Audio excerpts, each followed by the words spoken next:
नमस्कार, जय हिंद, वंदे मातरम। साथियों, मैं अभिषेक मिश्रा आज आप सभी लोगों का हमारे दृढ़ संकल्प पर बहुत बहुत स्वागत करता हूं। और आज हम डिस्कस करेंगे क्लास 8 की एनसीईआरटी हिस्ट्री का चैप्टर नंबर 8 का पार्ट 3। हमारे आज के इस चैप्टर का नाम है महिला जाति एवं सुधार। इस चैप्टर को हमने 3 पार्टों में डिवाइड किया था। पार्ट 1 और पार्ट 2 आ चुके हैं। पार्ट 1 में हमने महिलाओं के बारे में जानकारियां प्राप्त की कि आज से 100-200 साल पहले अगर आप देखो तो महिलाओं की स्थिति कितनी खराब थी। सती प्रथा चल रही थी, बाल विवाह चल रहा था, पढ़ने का अधिकार नहीं था, संपत्ति पर अधिक अधिकार नहीं था। इन सभी को लेकर के क्या क्या आंदोलन चलाए गए, कैसे अधिकार मिले, कैसे सती प्रथा बैन हुई, कैसे बाल विवाह बैन हुआ, कैसे विधवा विवाह चालू हुआ, इनके बारे में पार्ट 1 में हमने जानकारियां प्राप्त की। पार्ट 2 में हमने जाति व्यवस्था के बारे में जानकारियां प्राप्त की थी कि जाति को लेकर के समाज में कितना ऊंच नीच का भाव पैदा हो चुका है, जाति प्रथा से किस प्रकार से लोग परेशान हैं, किस प्रकार से लोग अपना देश अपना गांव छोड़ करके बाहर जा रहे थे, इस चीज को हमने देखा। इसके अलावा हमने ये भी देखा कि किस प्रकार से मतलब जाति प्रथा को खत्म करने के लिए लोगों ने संगठन बनाए, परमहंस मंडली संगठन बनाया गया। राजा राम मोहन राय ने इसमें मतलब अपना कई सारे योगदान दिए, कई सारे लोगों ने यहाँ पर अपने आंदोलन चलाए। ठीक है, इसके अलावा किस प्रकार से लोग मतलब गांव घर को छोड़ करके शहरों की ओर भाग रहे थे। ठीक है, शहरों की ओर भाग रहे थे, विदेश में जा रहे, जैसे कि आपका इंडोनेशिया हो गया, मॉरिशस हो गया, तो ऐसे देशों में भागकर जा रहे थे परेशान होकर के। ठीक है, और इसके अलावा इसमें किन किन लोगों ने जाति प्रथा को खत्म करने के लिए मतलब अपना योगदान दिया, जैसे कि doctor B are Ambedkar ji हो गए। इसके अलावा आपके सामने एक और आते हैं, हमने अभी यहाँ पर देखा परमहंस मंडली आपने देखा। ठीक है, तो परमहंस मंडली है। इसके अलावा और भी कई सारे सुधारक हैं जिनके बारे में पार्ट 2 में हमने पढ़ा, जिन्होंने जाति व्यवस्था को खत्म करने के लिए काम किए थे। ठीक है, इसमें जो निचली जात के लोग थे वो अधिक शामिल हुए थे। ऐसा नहीं था कि ऊंची जात के लोग नहीं थे, ब्राह्मणों को छोड़ करके बाकी के सभी लोग, सभी जातियों के लोग इस आंदोलन में जुड़े थे। ठीक है, इसके अलावा एक ज्योतिराव फुले जी आते हैं, ये बहुत ही प्रमुख व्यक्ति रहे थे, इनके बारे में जरूर पढ़ना। देखो, प्रश्न आता है कई बार यूपीएससी में आंदोलनों से जुड़ा हुआ। ठीक है, ये इसका एक अलग टॉपिक पूरा दिया गया है कि आंदोलनों पर आधारित प्रश्न आएंगे, तो यहीं से प्रश्न आते हैं, इसलिए हमने इसको बहुत ही डीपली समझाने का प्रयास किया था। इस वजह से इसका वीडियो थोड़ा सा पार्ट 2 का बड़ा हो गया था, जाकर के आप लोग जरूर देख लेना। ठीक है, इसके अलावा हमने यहाँ पर यह भी देखा कि गैर ब्राह्मण आंदोलन जो चले थे, यानी ऐसे आंदोलन जिसमें केवल ब्राह्मणों ने भाग नहीं लिया था, बाकी की सभी जातियों ने भाग लिया था, जो कि हमारे देश में जाति व्यवस्था को खत्म करने के लिए था। उसमें किन किन लोगों ने भाग लिया, कैसे चला, इन चीजों को हमने देख लिया था। एंड आज के इस पार्ट में, पार्ट 3 में हम डिस्कस करेंगे सुधारों के लिए संगठित होना, जिन लोगों ने आंदोलनों में भाग लिया। इसके अलावा मतलब समाज में जो कुरीतियां चल रही थी, ऐसी रीतियां चल रही थी जो कि खराब थी, उन रीतियों को खत्म करने के लिए जिन लोगों ने इसमें भाग लिया, संगठन बनाए, उनके संबंध में हम यहाँ पर जानकारियां प्राप्त करेंगे। तो सबसे पहला मिलता है ब्रह्मो सभा, जिसके बारे में हमने चैप्टर के स्टार्टिंग में ही पढ़ा था। राजा राम मोहन रॉय जी के द्वारा इसे स्थापित किया गया था। तो ब्रह्मो सभा की स्थापना 1830 में की गई थी, राजा राम मोहन रॉय के संगठन में, ब्रह्मो समाज के नाम से। देखो, याद रखना, ब्रह्मो समाज के नाम से जिसे आज हम जानते हैं, इसका जो स्थापना की गई, जो संगठन किया गया था, पहले ब्रह्मो सभा के नाम से किया गया था। अच्छा, सभा शब्द का प्रयोग क्यों किया गया? इसका पीछे का कारण था, पहले लोग जो थे वो सभाओं में मिलते थे। ठीक है, पहले लोग सभाओं में मिलते थे, संगठित होते थे। इसके बाद में आगे चल के कहीं वो मतलब किसी एक संगठन को खड़ा कर पाते थे, तो इसके नाम से इसको संगठित किया गया था, संगठन बनाया गया था, और बाद में इसका नाम रख दिया गया था ब्रह्मो समाज। याद रखना, ठीक है। अब जो ब्रह्मो सभा थी, ये मूर्ति पूजा और बलि के विरुद्ध थी। इनका कहना था कि आप भाई अधिक मूर्तियों की पूजा मत दो, और पहले बलि वगैरह ज्यादा चलती थी। आपने मूवीज में देखा होगा, जैसे कि आपने बाहुबली मूवी में देखा है, जब युद्ध होने जाता है तब भल्लाल देव और बाहुबली दोनों लोगों को एक एक भैंसा दिया जाता है कि आप दोनों को काटो। तो भल्लाल देव तो काट देते हैं, बलि दे देते हैं, लेकिन बाहुबली बलि नहीं देते हैं। ठीक है, तो इन्होंने भी कहा था कि भाई आपको बलि नहीं देनी है, बलि के विरुद्ध थे, और मूर्ति पूजा के भी विरुद्ध थे ये। और इनके जो अनुयायी थे वो उपनिषदों में विश्वास रखते थे। इनके बहुत सारे अनुयायी थे, उनका मानना था कि उपनिषद जो है वो सही है और उन पर विश्वास रखना चाहिए। ठीक है, उन उपनिषदों में बहुत सारी बातें अच्छी कही गई थी। जो इनके सदस्यों को अन्य धार्मिक प्रथाओं या परंपराओं की आलोचना करने का कोई भी अधिकार नहीं। देखो जो ब्रह्मो सभा थी, इस सभा के जो सदस्य थे, उन सदस्यों को किसी भी अन्य धर्म की धार्मिक भावनाओं, प्रथाओं, परंपराओं की आलोचना करने का कोई अधिकार नहीं था। सबसे बड़ा पॉइंट ये याद रखना, ठीक है। और ब्रह्मो समाज ने विभिन्न धर्मों के आदर्शों, खासतौर से हिंदुत्व और ईसाई धर्म के जो विचार है, इन पर इनकी आलोचनात्मक व्याख्या करते हुए उनके नकारात्मक और सकारात्मक पहलुओं पर प्रकाश डाला था। देखो जो ब्रह्मो सभा है, याद रखना, देखो ब्रह्मो समाज में क्या था कि किसी भी धर्म की धार्मिक जो प्रथाएं हैं, परंपराएं, इनकी आलोचना करने का अधिकार नहीं था। लेकिन धर्मों के जो आदर्श हैं, ठीक है, विभिन्न धर्मों के आदर्श, जैसे कि आपका हिंदुत्व हो गया, ईसाई धर्म हो गया, इनके जो विचार हैं उनकी आलोचनात्मक व्याख्या करते हुए उनके जो नकारात्मक और सकारात्मक पहलू हैं उन पर प्रकाश डाला गया था, ठीक है। उनको दिखाया गया था कि ऐसा से ऐसा होता है, ठीक है। जो वहां पर नकारात्मक या सकारात्मक जो भी गलत बातें थी, अच्छी बातें थी, उन पर प्रकाश डाला गया था आलोचनात्मक व्याख्या करते हुए। लेकिन उनका इतना अधिक विरोध नहीं किया गया था, आलोचना मतलब समाज में नहीं की गई थी इतनी अधिक, ठीक है। आगे बढ़ते हैं, यही है, आप याद रखना। देखो ये केशव चंद्र सेन है, ब्रह्मो समाज के प्रमुख नेताओं में से एक है। इनकी फोटो दी गई थी तो मैंने सोचा रख लिया जाए, ठीक है। आप लोग देख लेंगे एक बार। आगे बढ़ते, देखो जिन्होंने अभी तक हमारे चैनल को सब्सक्राइब नहीं किया प्लीज कर लीजिएगा, और टेलीग्राम पर जरूर ज्वाइन कर लेना। लिंक डिस्क्रिप्शन बॉक्स में हमने टेलीग्राम की दे दी है ताकि आप लोग ज्वाइन कर सके। तो हमारा अगला व्यक्ति है यहाँ पर डेरोजियो एवं यंग बंगाल। देखो इसको भी समझो, यंग बंगाल मूवमेंट शुरू हुआ था हेनरी लुक विलियम डेरोजियो ने किया था, ठीक है। याद रखना ये हेनरी लुई विलियम डेरोजियो हैं, ठीक है। इनका नाम थोड़ा सा अटपटा है बट ये इंपॉर्टेंट है, इसलिए इनको याद रखना। यही है वो व्यक्ति, हेनरी डेरोजियो, ठीक है। डेरोजियो बड़ा थोड़ा सा अटपटा नाम है। इन्होंने यंग बंगाल मूवमेंट की शुरुआत की थी, ठीक है। ये 1820 में हिंदू कॉलेज कलकत्ता के अध्यापक थे, क्या थे, एक टीचर थे। और इन्होंने अपने विद्यार्थियों को आमूल परिवर्तनवादी विचारों से अवगत कराया और उन्हें तमाम तरह की सत्ता पर सवाल खड़ा करने के लिए प्रोत्साहित किया। देखो ये एक ऐसे व्यक्ति थे।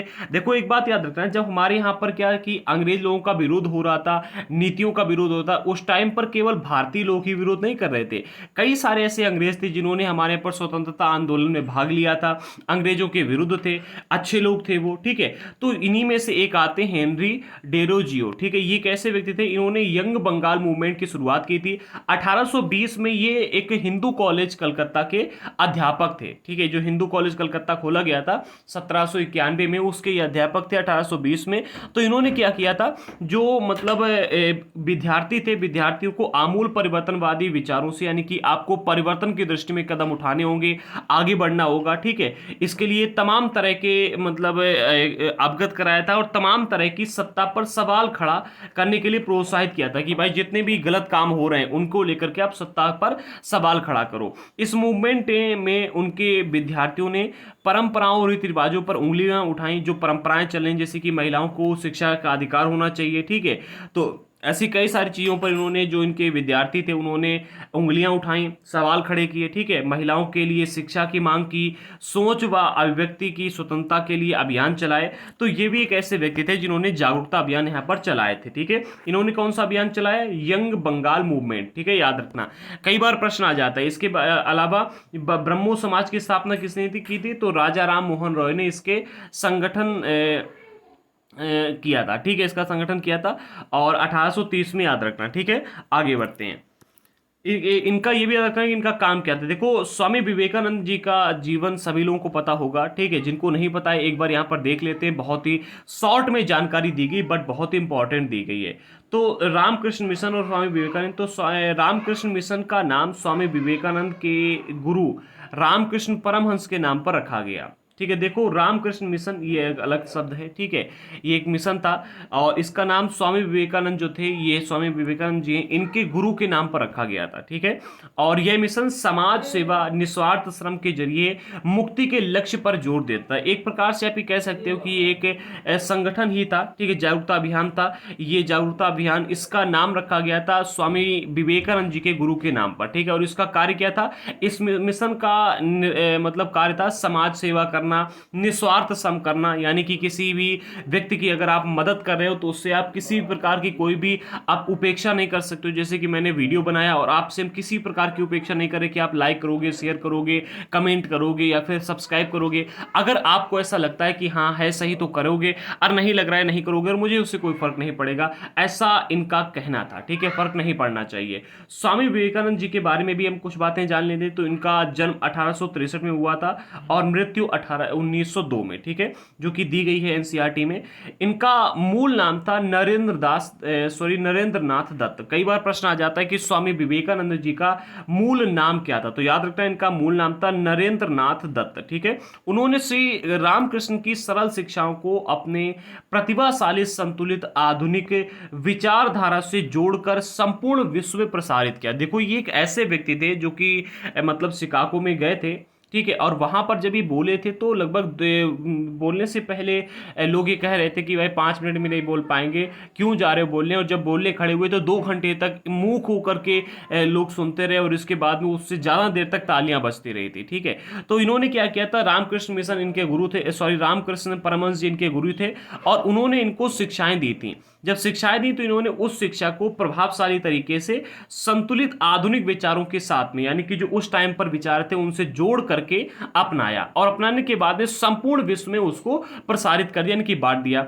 1893 में शिकागो में विश्व धर्म संसद में उन्हें सुनने के बाद न्यूयॉर्क हेराल्ड के ने विवरण दिया था कि ऐसे विद्वान राष्ट्र में धर्म प्रचारकों को भेजना कितना मूर्खतापूर्ण होगा। देखो इससे पहले क्या था, यहाँ पर अंग्रेज की नीतियां चल रही थी, और अंग्रेजों ने नीतियां ये बनाई थी कि भाई भारत जो है ये एक मूर्ख देश है, भारत में रहने वाले सभी देशी हैं और सभी मूर्ख हैं। इनको सुधारने के लिए यहाँ पर उनको लाना होगा ईसाई प्रचारकों को। ठीक है, ईसाई प्रचारकों को जब तक लेकर के नहीं आएंगे तब तक हमारे यहाँ के लोग क्या है कि सुधरेंगे नहीं। ठीक है, यहाँ पर धर्म प्रचारकों को लाना पड़ेगा। लेकिन इससे पहले मतलब वो यहाँ पर आए उससे पहले वहाँ पर एक धर्म संसद हुई, और जब धर्म संसद हुई वहाँ पर जाकर के जब स्वामी विवेकानंद जी ने बोला तो वहाँ पर क्या है कि उन लोगों को ऐसा लगा, उनमें से एक थे, इनको सुनने के बाद में न्यूयॉर्क हेराल्ड ने ये विवरण दिया कि ऐसे विद्वान राष्ट्र में जहां से ऐसे व्यक्ति निकल के आए, जिस एक व्यक्ति ने आकर के हम सभी को मूर्ख कर दिया,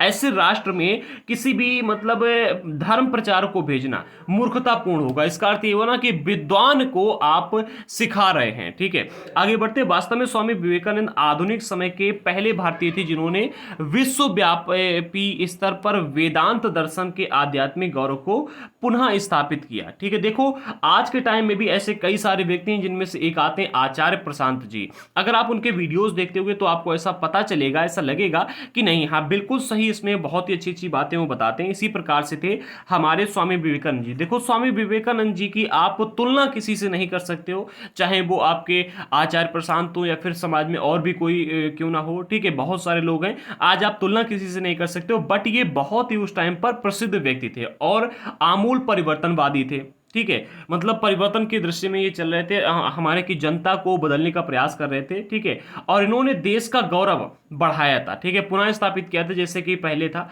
आगे बढ़ते हैं। उनका ये दृढ़ विश्वास था कि कोई भी सुधार तभी सफल हो सकता है जब जन समूह की सत्ता उन्नत हो, यानी कि इनका मानना है कि कोई भी सुधार तभी सफल हो सकता है, जैसे कि आप परिवर्तन लाना चाहते हो तो परिवर्तन तभी हो सकता है जब जन समूह यानी कि जो आम जनता है उसकी दशा उन्नत हो, यानी कि वो कुशल रह रही हो। ठीक है, इसके अलावा उसके पास में अधिकार भी हो, अच्छे ढंग से रह रही, वो उन्नत हो यानी कि सफल हो। ठीक है, अतः भारत के लोगों को उन्होंने रसोई घर के धर्म की संकीर्ण चार दीवारी से बाहर निकलकर राष्ट्र की सेवा में एकजुट होने का आह्वान किया। रसोई घर का धर्म क्या हुआ कि मतलब घर के अंदर ही रहना है, हमें हमारा धर्म देखना, तुम अपना धर्म देखो, ये करना वो करना। तो मतलब क्या है कि उतने ही बीच में घिरे होकर ना रहो, राष्ट्र की सेवा करो। ठीक है, और उससे बाहर निकल के आओ, देश की सेवा करो, देश स्तर पर आप ये देखो कि क्या सही है, क्या जो आप कर रहे हो वो हमारे देश के लिए सही है, आप ये देखो और आगे बढ़ो। ठीक है, इस आह्वान द्वारा भारतीय राष्ट्रवाद की प्रारंभिक अवस्था में उन्होंने असाधारण योगदान दिया। ठीक है, जब इन्होंने आह्वान किया तो इनके द्वारा भारतीय राष्ट्रवाद की जो प्रारंभिक अवस्था थी, ठीक है, वो जागी। सभी लोग राष्ट्र के प्रति प्रेम करने लगे, मतलब जितने भी लोगों ने इनकी बात मानी। ठीक है, और क्या हुआ, एक असाधारण योगदान रहा इनका राष्ट्र को एकता की ओर ले जाने में। आगे बढ़ते अगला पॉइंट मिलता है प्रार्थना समाज। देखो हमने हमने ब्रह्मो समाज के बारे में जानकारी प्राप्त की, ठीक है, और रामकृष्ण मिशन के बारे में जानकारी प्राप्त की। इससे पहले एक बंगाल क्या था वो, एक minute, Bengal movement, young Bengal movement के बारे में जानकारी प्राप्त की। अब हम एक बार प्रार्थना समाज को भी देख लेते हैं। तो 1867 में यानी 1867 में बंबई में स्थापित प्रार्थना समाज में जातीय बंधनों को खत्म करने और बाल विवाह उन्मूलन के लिए प्रयास किए जा रहे थे। क्या हुआ था 1867 में, 1867 में, ठीक है, बंबई में इसकी स्थापना की गई थी प्रार्थना समाज की, ठीक है। और जब स्थापना की गई थी तो इसका उद्देश्य था कि जाति बंधनों को खत्म करना है, इनकी जाति व्यवस्था को खत्म करना है। साथ ही साथ जो बाल विवाह चल रहा है कि कम उम्र में बच्चों की शादी करा दो, ठीक है, पढ़ने लिखने का उनको मिलेगा नहीं, ठीक है, समाज की अन्य बातों को नहीं जान पाएंगे, तो बाल विवाह को भी खत्म करने के प्रयास किए जा रहे थे।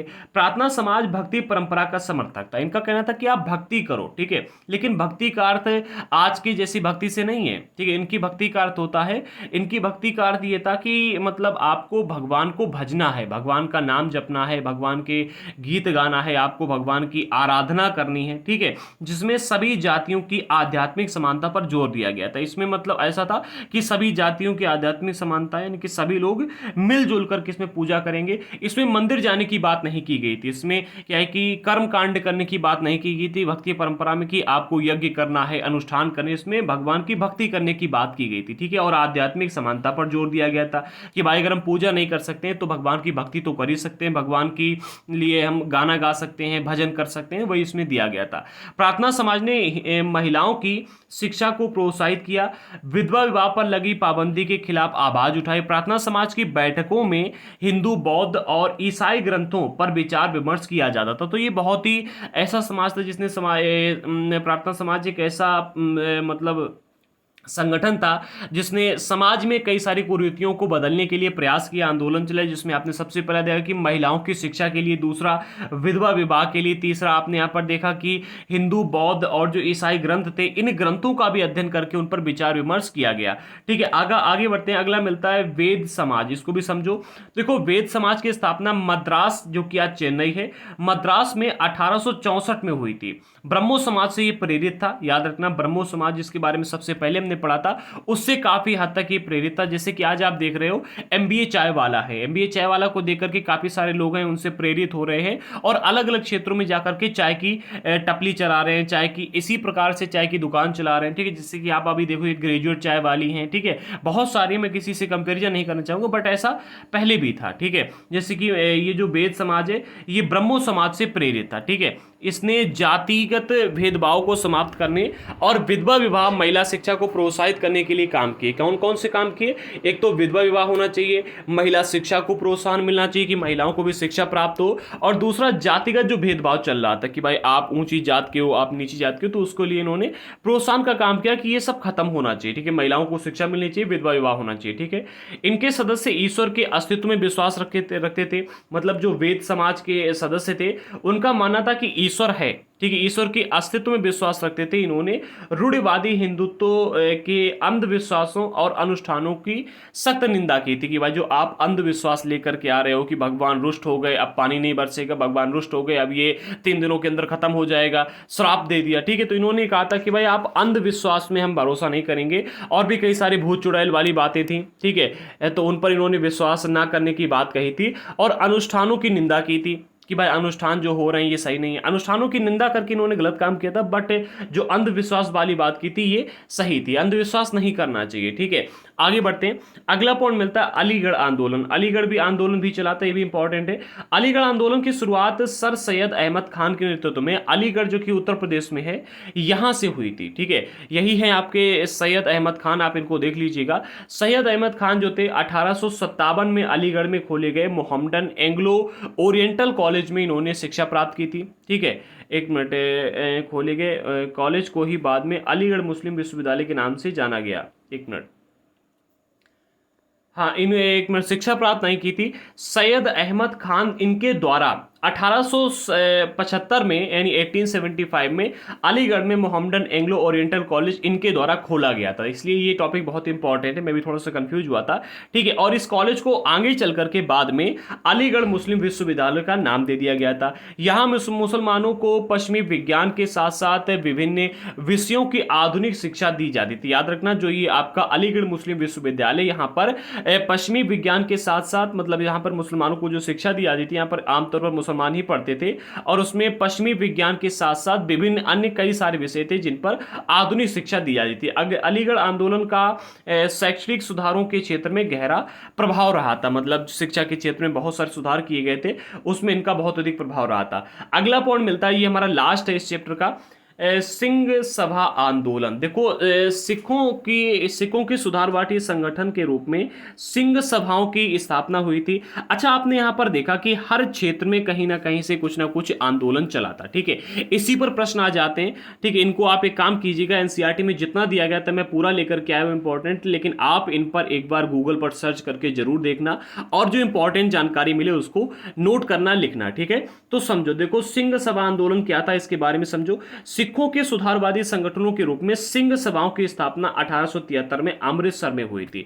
देखो, ऐसा नहीं था कि किसी भी समाज में आपको गलतियां देखने को ही नहीं मिलेंगी, ऐसा कोई भी समाज कभी भी नहीं होता है जहां पर 0% आपको गलतियां देखने को मिलेंगी। कहीं ना कुछ ऐसी प्रथाएं, कहीं ना कुछ ऐसी मान्यताएं, कहीं ना कुछ ऐसी गलतियां चलती रहती हैं जिनकी में सुधार की आवश्यकता होती है। एक बात कहेगी कि अगर आप एक आटा को मतलब 10 बार छानोगे तो 10 बार भी उसमें भूसी निकलेगी ही निकलेगी, कुछ ना कुछ कण निकल ही आएंगे। इसी प्रकार से अगर आप अपने अंदर झांक कर देखोगे तो एक ना एक बुराई हर समय आपको ऐसी मिलेगी जिसे आपको खत्म करने की आवश्यकता है। ठीक है, तो सिखों के सुधारवादी संगठन के रूप में सिंह सभाओं की स्थापना की गई थी अमृतसर में। कब? तो 1873 में। ठीक है, और बाद में 1869 में यानी कि 1879 में 79 में, ठीक है, 79 में लाहौर में भी सिंह सभा का गठन किया गया। इन सभाओं में सिख धर्म को अंधविश्वासों, जाति भेदभाव और ऐसे आचरण जिसे वे गैर सिख समझती थी से मुक्त करने के प्रयास किए गए। देखो क्या होता है, नियम बनाना एक अलग बात है, नियम को आम जनता मान ले ये एक अलग बात होती है। देखो, सिख जो ये समाज, सिख जो धर्म है, ठीक है, इसमें क्या है कि जातिगत भेदभाव को अब मतलब जातिगत भेदभाव इसमें नहीं है। ठीक है, इसमें सभी को एक माना गया है, एक समान माना गया है, अंधविश्वास पर ये विश्वास नहीं करते। लेकिन ऐसा उस समय था तो उसको खत्म करने के लिए यहाँ पर सिंह सभाओं की स्थापना की गई थी। ठीक है, लाहौर में भी बाद में इसका गठन किया गया। ठीक है, और इन सभाओं में सिख धर्म में को अंधविश्वास, जातिगत भेदभाव और ऐसे आचरण जिसे वो गैर सिख मानते हैं, जो कि नियम में नहीं है सिख धर्म के, इनसे मुक्ति कराने का प्रयास किया गया था। उन्होंने सिखों को शिक्षा के लिए प्रोत्साहित किया, जिसमें अक्सर आधुनिक ज्ञान के साथ साथ सिख धर्म के सिद्धांतों को भी पढ़ाया जाता था। तो ऐसा किया गया था। ठीक है, आई थिंक कि ये चैप्टर आपको समझ में आया होगा। और यहाँ पर आप जो देख रहे हैं ये खालसा कॉलेज अमृतसर का है, जो कि 1892 में सिख सभा आंदोलन के नेताओं के द्वारा स्थापित किया गया था, और यहीं से इन लोगों ने शिक्षा को अधिक प्रोत्साहन दिया था। ठीक है, आप देख रहे हैं उस टाइम की जो बनावट है कितनी विशेष प्रकार की है। आजकल ऐसे कॉलेज नहीं बनते हैं, आजकल तो मतलब डायरेक्ट बनाए जाते हैं, इतनी अधिक बनावट विशेषता नहीं दी जाती। आप देख रहे हैं कितने प्रकार, कितनी मीनारें इसमें निकली हुई हैं। ठीक है, किस प्रकार से ये बनाया गया है, और ये मजबूत भी बहुत था। ठीक है, और आज भी जो कॉलेज बनते हैं वो इतने मजबूत नहीं होते, क्योंकि आज अधिक टेक्नोलॉजी मिल चुकी है, इसलिए भी मजबूत नहीं होते हैं। तो हमारा चैप्टर यहीं पर समाप्त होता है। जिन लोगों को एनसीईआरटी के नोट्स लेने हैं, डिस्क्रिप्शन बॉक्स में हमने लिंक दे दिए, जाकर के आप नोट्स को डाउनलोड कर सकते हो। साथ ही साथ वीडियो को लाइक शेयर कर देना, टेलीग्राम पर जरूर ज्वाइन कर लेना, इंस्टाग्राम की लिंक डिस्क्रिप्शन बॉक्स में दी गई, सब एक बार फॉलो कर लो यार, मतलब कब तक वेट करवाओगे, अब तो फॉलो करो। तो मिलते हैं अगले वीडियो के साथ में, तब तक के लिए जय हिंद साथियों।